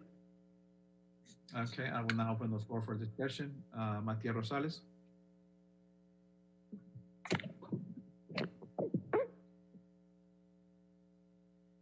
I know Matias had to step out for a little bit, so I'm going to go ahead and go with Gloria Torres. No, Mayor, no comments. Thank you. Thank you. Mario Buchanan Jr., comments, questions, or concerns? None, Mayor, thank you. Okay, Alfred Morena Carrasco, comments, questions, or concerns? None, Mayor, thank you. Thank you. Luis Cabrera, comments, questions, or concerns? None, thank you. Jose Ponce, comments, questions, or concerns? No, sir. Thank you. Thank you. If not, I want to entertain a motion.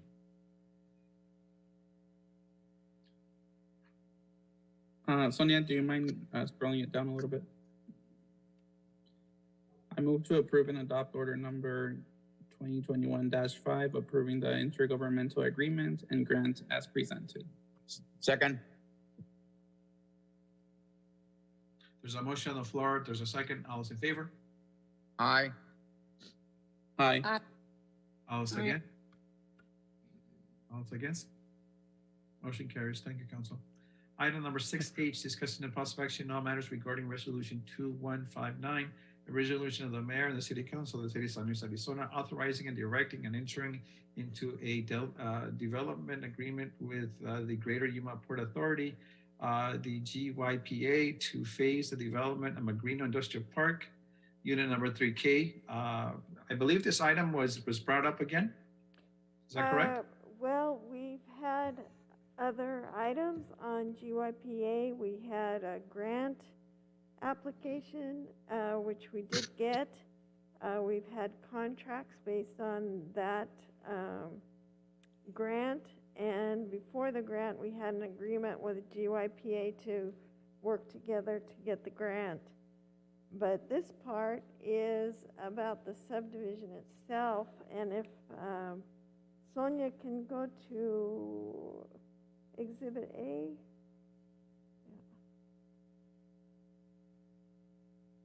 And down to the map.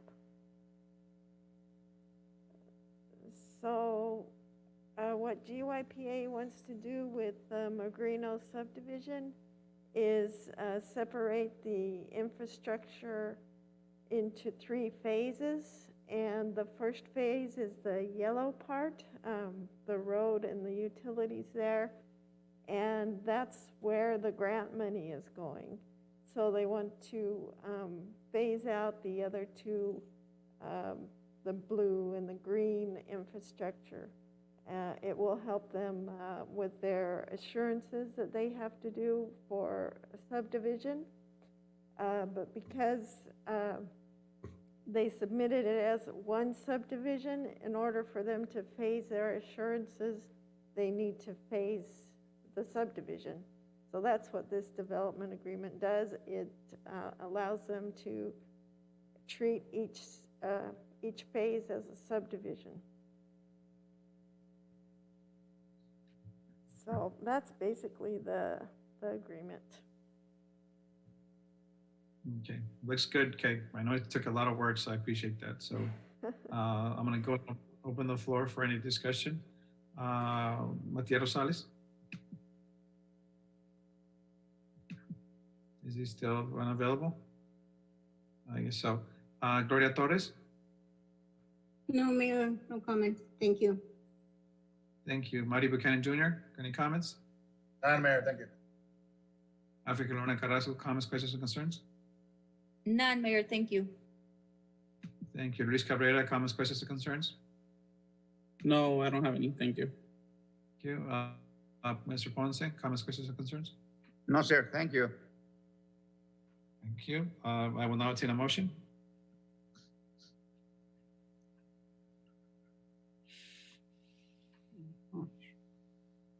Mayor, I move to approve and adopt resolution number 2159. Second. There's a motion on the floor. There's a second. All those in favor? Aye. Aye. All those against? Motion carries. Thank you, Mayor and Council. We are now going to go with, let's see here, item number 6I, discussion and possible action on all matters regarding ordinance number 414, an ordinance of the mayor and city council of the city of San Luis, Arizona, amending, adding, and renumbering sections of the San Luis City Code in Chapter 94 titled Parks and Recreation under the subchapter Tobacco Products to expand the prohibition on the use of tobacco products beyond city parks to city open public spaces and designated areas to allow the use, repealing any conflicting provisions, and providing for severability. Let's see here, Angelica Rondon, Assistant Director to Parks and Recreation. Good evening, Mayor and Okay. Council. We're here tonight follow up on the ordinance number 414. As you can see, we have our final draft. We got together with legal department. We got the recommendation.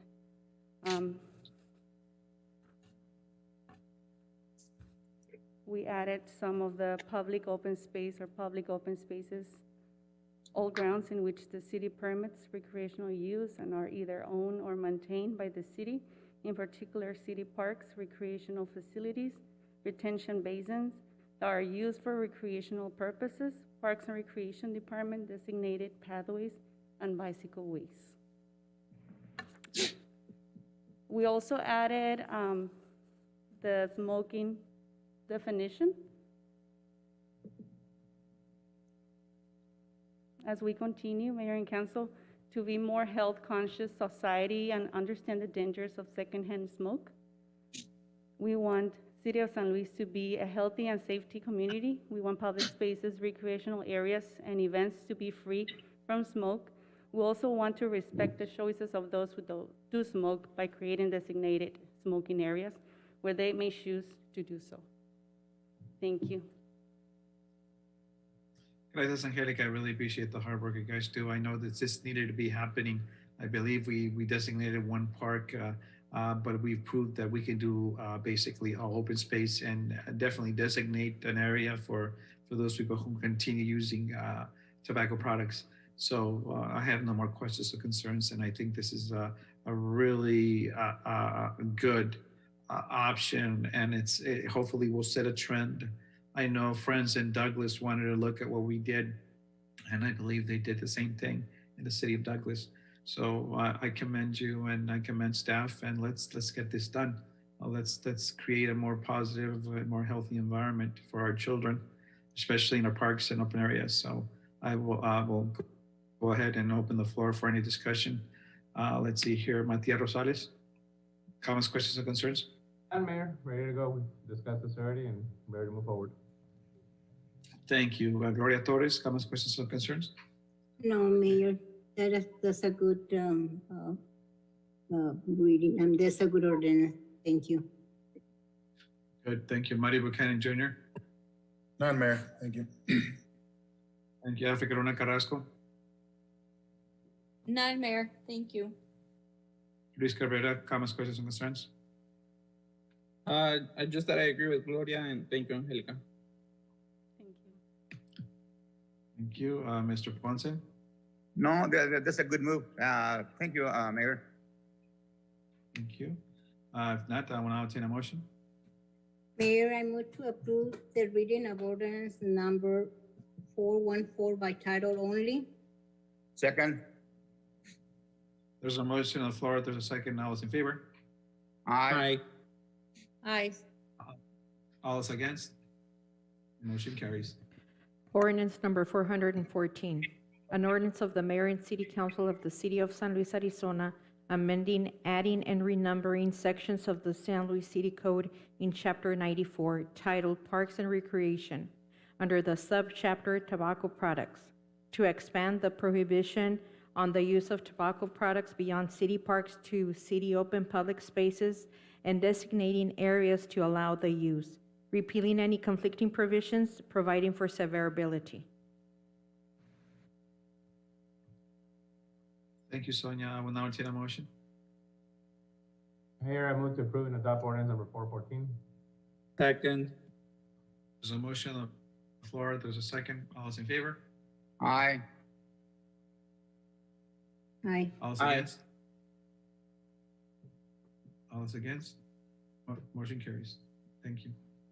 Thank you. We're going to go ahead with the summary of current events. Events by mayor, city council members, and our city manager present to ARS 38-4 31.02. Just today, I was at the Spindle Cooling grand opening of their expansion. It was really nice to hear that the main produce company that's actually storing fruits and vegetables at Spindle Cooling with Mario Jauregui and the Chavez family he mentioned that they were barely getting started, that they're gonna do future investments, and of all places, places where you can get 120, 130, not 30, but 120, 125 degrees. They found a place where they can store their frozen foods and processing. That means more jobs for our community. And right now, the expansion is basically just a big cooler, but with it, they're considering, they're talking. So there's always a possibility of a processing center established here in San Luis. So that means more jobs for our community. The expansion, it's a multi-million-dollar investment. There were a lot of investors there, and actually a lot of people that made it happen. And everyone agreed that the reason why San Luis is growing because we work as a community, and we've seen San Luis grow, and we're going to continue growing. So it was a really good. It was very windy, but it was a good ceremony, ribbon cutting. So I'm very proud of Spindle Cooling and the Chavez family and Mr. Jauregui, and I really appreciate everyone who attended. I also had a meeting with Yuma County Health Department, a subgroup of them. We're looking into bringing programs to the city, especially to our city employees, essential programs. You will be hearing more from it, but we will definitely continue working with the Yuma County, especially because they are providing the vaccinations needed. They are very grateful that the city of San Luis, that the city of Somerton, and localities like Bienestar, and also the San Luis Walking Clinic. We are vaccinating a lot of people and so that is making a difference, and hopefully we'll continue making a difference. So we will continue working with Yuma County. It's very important. And we will be promoting not only the city of San Luis, but also Yuma County Health Department. It's very important. We continue this link to provide a more thorough, to provide a safer environment to our employees and also our community. I also had a meeting today with the chief CBP or Border Patrol today, and it was a very interesting. I believe CBP had a meeting last Friday, which only certain people were invited. I was not there, and I was not invited, but I did have a one-to-one with the chief, and it was a very productive meeting in that we will continue supporting, we will continue working hand in hand with Border Patrol and the Men in Blue also, which is Customs, I reemphasized the continued support of the city of San Luis. I also thank him for being part of our safety net, because the city of San Luis is basically we are first line. So we are seeing some trends. We are seeing some people seeking asylum in our community. And so the meeting was more of a let's meet and greet, and let's talk about what's going on with CBP, especially with Border Patrol. I re-emphasized that the city will continue working with them and working with the Minimum, which is customs, and to promote travel, to promote trade. And so, no, it was a very productive meeting, and we will continue in direct contact. And as of right now, until the crisis of the asylum seekers slows down or is under control, we will continue working with our federal agents and local municipalities to work together as a team. So it was a very productive meeting. ¿Qué otra cosa? Oh, sheesh, if I remember, I'll tell you guys. But that's basically, I did have 2 other meetings, but they were little.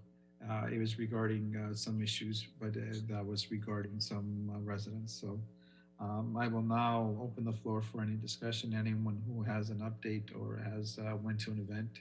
I know Matias had 2 or 3 events today, and we'll be having some events. So Matias? Yes, Mayor. Today it was the Border Bridges Binational meetings that was held.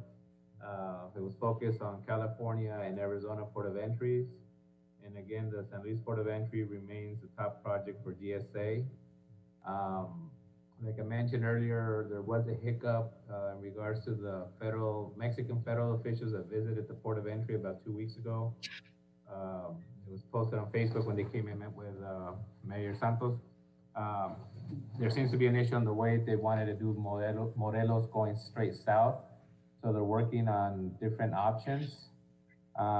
They did provide a time schedule for the study to be done by September, early 2022 for construction to begin, with a finish date of 2026 for the construction of the full port, assuming that we get the funding this year.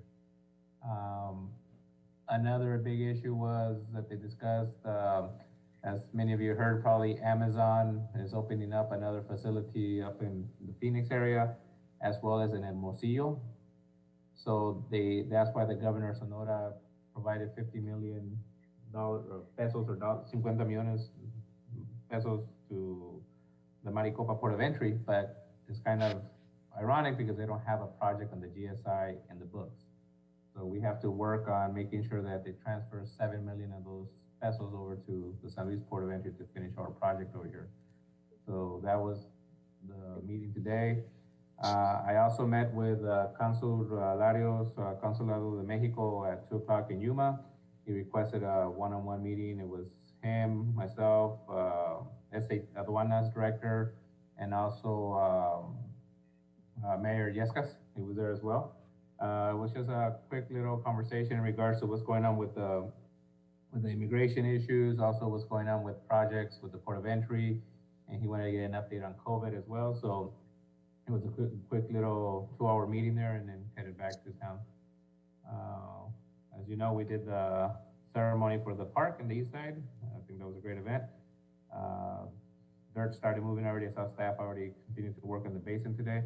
So the community took that very positive, and it looks like they're excited for that park to come about and hopefully be finished in 2 years. So that's all. And if anyone hasn't noticed, we have the walking path. Congrats! I just want to thank staff for working hard on that right here on Cesar Chavez. I know that I brought that up about 3-4 years ago to be able to have a safe mode of transportation on pedestrian or bicycles. So hopefully next week we'll have that set up. I did have to meet Mr. Davis from the Yuma Water Association to be able to get approval to do that. So we were able to get that done as well. That was a meeting I had with him also last week on Friday. So that's about it. I saw the walkway. They look so good. Sorry to interrupt. I just got excited with that because I was driving down Sanchez and that was really cool. Yeah, it'll look nicer next week when they do the slurry seal. Right now it's just the preparation, but and Yeah.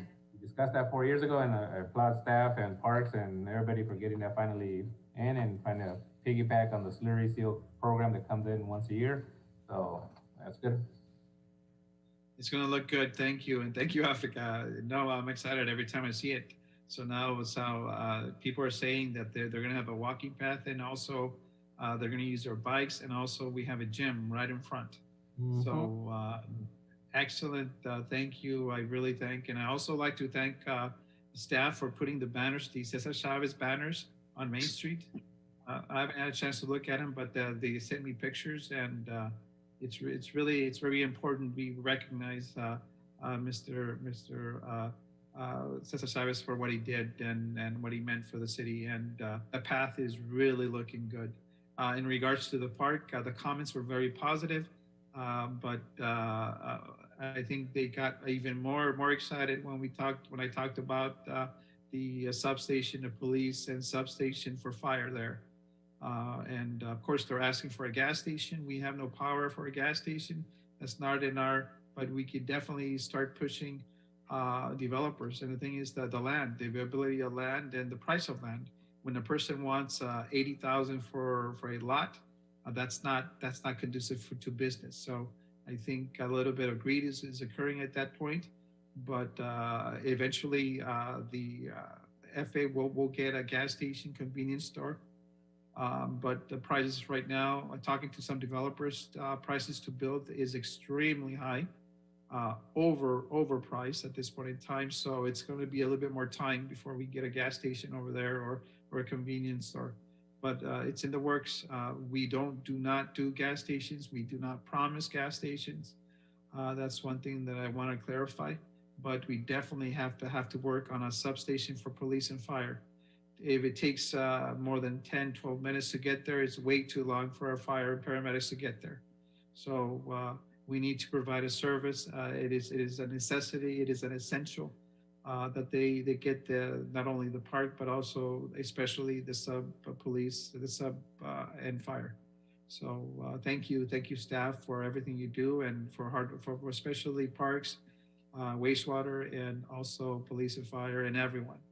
Thank you so much and stay safe. I have no more further comments. Anyone else? Yes, Mayor, this is Gloria. I assist to the ribbon cutting ceremony for the Spindler Cooling along with the mayor, and it was so windy, and Yes. we should thank Public Works employees. They were holding the poles of the shades. It was so windy, and it was very nice. It was a lot of people, and we were there. Thank you, Gloria. Yes, you were there, and it was very windy. I know Jenny and Mr. Galaviz were there holding the tents together. So Yeah. thank you, Gloria. And I really appreciate you being there. And it was windy, but it was a beautiful ceremony. Especially it was really nice to meet the Chavez, one of the Chavez sons, and Lydia was there with a wife. It really made an impact. So thank you for everyone for attending, and thank you for city staff for holding. Everyone was holding the post. So thank you. Gracias, Gloria. If there's no more comments, questions, or concerns, I'm going to go ahead and Mayor, may I say something?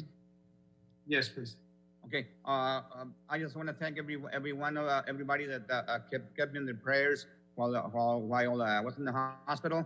I don't have enough words to thank everyone, especially Gloria, muchas gracias, Gloria, a usted y a Yolanda Molina, de que todos los días chequeaban cada día cuando estaba en el hospital. Muchas gracias a África, Sonia, a Araceli de la Hoya, muchos. Es imposible acordarme de todos, pero thanks everyone. Okay, God bless you. God bless you all. Thank you. Thank you, Mr. Ponce. No, that was an important message. Gracias, Ponce.